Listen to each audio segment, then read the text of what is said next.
हा आपण सगळे पाहतात आणि या जनादेशाप्रमाणे आता एवढं स्वच्छ झालेलं आहे की अजितदादा पवार यांची राष्ट्रवादी काँग्रेस पार्टी जी आहे तिला जनमान्यतासुद्धा आहे, हे सुद्धा सिद्ध झालं. मागच्या वेळेला काय निवडून आलेले आमदारच इकडे होते वगैरे वगैरे, पण आता जनतेचाच कौल असा आहे. त्यामुळे एक मोठा प्रश्न जो आहे मग तो कायद्याच्या दृष्टीने सुद्धा सुटला आणि जी काही एक प्रकारची अम्बिग्युटी किंवा गोंधळाची परिस्थिती ती अजिबात आता राहिलेली नाही. आणि साधारणपणे लोकसभेच्या निवडणुकीनंतर एक प्रकारचं जे नैराश्य आलं होतं ते नैराश्य दूर करण्यामध्ये देवेंद्र फडणवीस, अजितदादा, मुख्यमंत्री शिंदे ह्या तिघांनी आपल्या सर्व सहकाऱ्यांना घेऊन प्रचंड मेहनत घेतली. आणि विशेषतः अजितदादासुद्धा सकाळी 6 वाजता बाहेर पडायचे आणि उशिरापर्यंत, मग सकाळी प्रेस कॉन्फरन्स कुठे असायची, प्रेसला बोलायचे, परत रात्री आल्यानंतर प्रेसला बोलायचे. खूप मेहनत सगळ्यांनीच घेतली. शिंदेंनी घेतली, देवेंद्र फडणवीसनी घेतली, सगळ्यांनी घेतली. आणि मागचं जे अपयश जे आहे त्याचा जो एक संभ्रम निर्माण झाला होता लोकांमध्ये, आता काय होईल काय होईल, ते तो संभ्रम दूर करण्याचं काम यांनी केलं. अर्थात याच्यामध्ये लाडक्या बहिणीचा वाटा फार मोठा आहे आणि अतिशय लाडक्या बहिणीचा वाटा निर्णय घेतल्यानंतर वेळेवर सगळे पैसे मिळतील या सगळ्या भगिनींना, हे सुद्धा अजितदादाच्या फायनान्स डिपार्टमेंटने पाहिलं आणि वेळेवर सगळ्यांना पैसे अगदी बरोबर त्यांच्या खात्यामध्ये गेले. त्याच्यामुळे सर्व लाडक्या बहिणींना आणि अर्थातच लाडक्या बहिणीचे आता जेव्हा पैसे येतात त्या घरातली पुरुष मंडळीसुद्धा ते सगळ्यांसाठीच ते चांगलं असतं. त्यांची पण खात्री पटली की नाही, हे सरकार जे बोलतं आहे ते सरकार हे करणार आहे आणि याच्या पुढे सुद्धा हे आहे हे अशाच रीतीने जे आहे आमची काळजी घेणार आहे.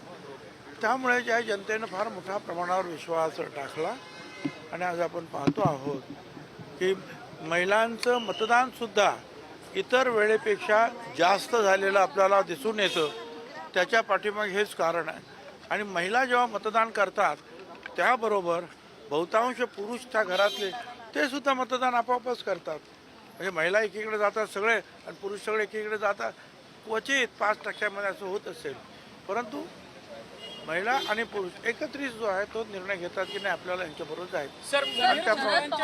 शहरामध्ये सभा घेतल्या होत्या, आपल्या देखील मतदारसंघामध्ये शरद पवारांची सभा झाली होती आणि आपल्याला पाडा अशा पद्धतीचं विधान सुद्धा त्यांनी भर सभेतून केलेलं होतं. नाही, शरद पवार साहेबांनी तर ते मीटिंग घेतलीच माझ्या मतदारसंघामध्ये आणि पूर्णपणे अभ्यास करून कोण माझ्या विरुद्ध उभं राहील, कोण मला पाडले, याचा अभ्यास त्यांनी चांगला केला आणि त्याप्रमाणे निर्णय घेतले. आणि ठीक आहे, त्यांच्या पक्षाचा उमेदवार माझ्या विरुद्ध उभा होता म्हणून त्यांनी ते घेतलं ते मी समजू शकतो. पण आमचे मित्र जे जरांगे त्यांचं काय काम होतं, त्यांनी तर सांगितलं होतं की मी या निवडणुकीमध्ये पाहणार नाही, पडणार नाही, बघणार नाही, बोलणार नाही, माझा कोणाला पाठिंबा नाही, माझा कोणाला विरोध नाही. पण प्रचार संपण्याच्या आदल्या दिवशी सकाळी 10 वाजल्यापासून रात्री 2 वाजेपर्यंत हाताला सलाईन आणि मी आजारी आहे, माझं काही आता होईल आणि आपली जे लेकरं बाळं समाजाचे, मी समाजासाठी मरतोय, काहीतरी करा. आणि यांनी विरोध केला, त्यांना पाडा, हे सगळं सांगितलं.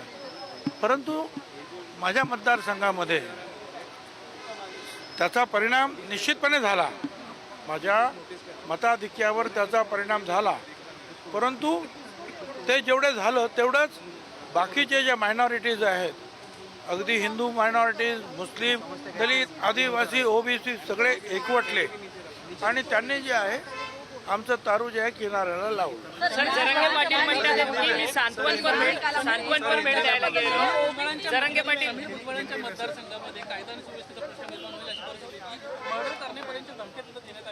आता ते तुम्ही सगळ्यांनी आता माझ्यापेक्षा तुम्हीच ते जे आहे टी व्हीवर जे आहेत पाहिले, मला मी बघितलेलं आहे, ह्या धमक्या वगैरे दिल्या होत्या. परंतु एक लक्षात आहे, माझा मतदारसंघ सोडल्यास 287 मतदारसंघामध्ये लाडक्या बहिणीचा वेग जास्त होता. समीर भुजबळ जे आहे हे स्वतंत्र उभे होते. त्यांच्याकडे कदाचित महायुतीपैकी कुणाचं तरी चिन्ह असतं, तेही निवडून आले असते.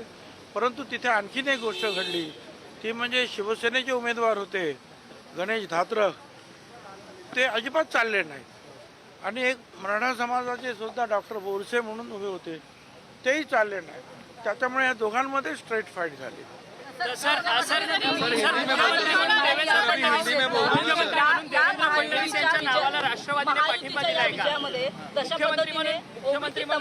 मुख्यमंत्री म्हणून देवेंद्र फडणवीस यांच्या नावाला राष्ट्रवादीने पाठिंबा दिला आहे का?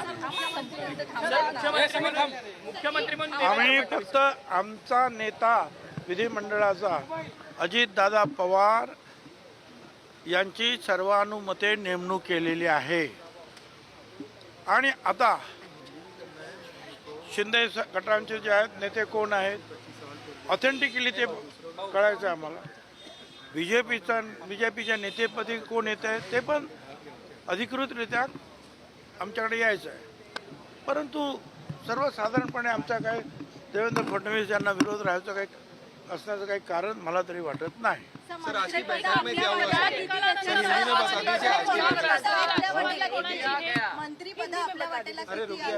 अरे भाई, पहला तो जो है गवर्नर हमको बुलावे. अभी गवर्नमेंट तब गवर्नमेंट आम्हाला तेव्हा बोलवतील ज्या वेळेला इलेक्शन कमिशन लिस्ट पाठवतील की हे आमदार निवडून आलेले आहेत. आणि मग गव्हर्नरला आम्ही सांगू की ह्या निवडून आलेल्या आमदारांपैकी काय आमच्या महायुतीचे एवढे आमदार आहेत म्हणून आम्हाला सरकार स्थापन करायचं आहे. आणि मग जे गव्हर्नर साहेब जे आहेत ते आमंत्रित करतील. आणि ते सगळं झाल्यानंतर आपसात बसून जे आहे मुख्यमंत्री पदाचा सुद्धा निर्णय होईल. आणि नंतर ते तिघे एकत्र बसून किती मंत्रिपदं कशी वाटायची, काय करायचे, अगोदर किती लोकांनी शपथविधी घ्यायचा, नंतर किती घ्यायचा. कारण हे शेवटचं जे अधिवेशन असं डिसेंबरचं ते आता लवकरात लवकर डोक्यावर आहे. त्यासाठी जे आहेत हे निर्णय त्यांना घ्यावे लागतील.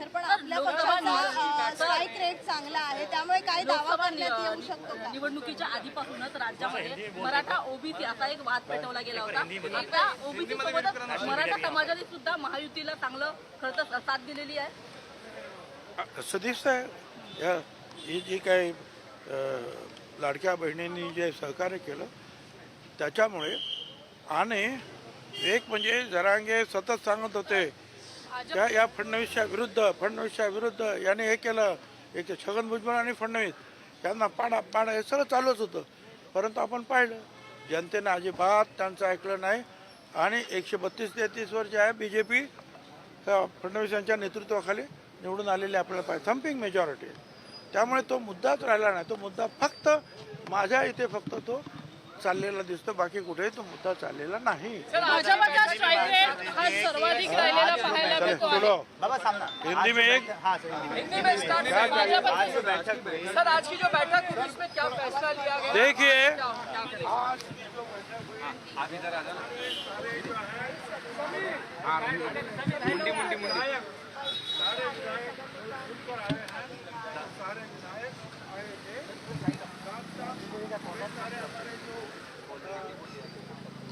काउंसिल के मेंबर्स हैं, ये आए थे और जिलाध्यक्ष जो रहते हैं वो भी आए थे. सभी ने मिलकर जो है ये तय किया विधानसभा में राष्ट्रवादी कांग्रेस पार्टी के ओर से अजितदादा पवार हमारा नेतृत्व करेंगे. अजितदादा पवार का चुना गया, वो भी आए थे. तो सभी ने मिलकर जो है ये तय किया कि विधानसभा में राष्ट्रवादी कांग्रेस पार्टी के ओर से अजितदादा पवार हमारा नेतृत्व करेंगे. यानी कि अजितदादा पवार को नेता चुना गया है. इतना ही आज मीटिंग में हुआ है.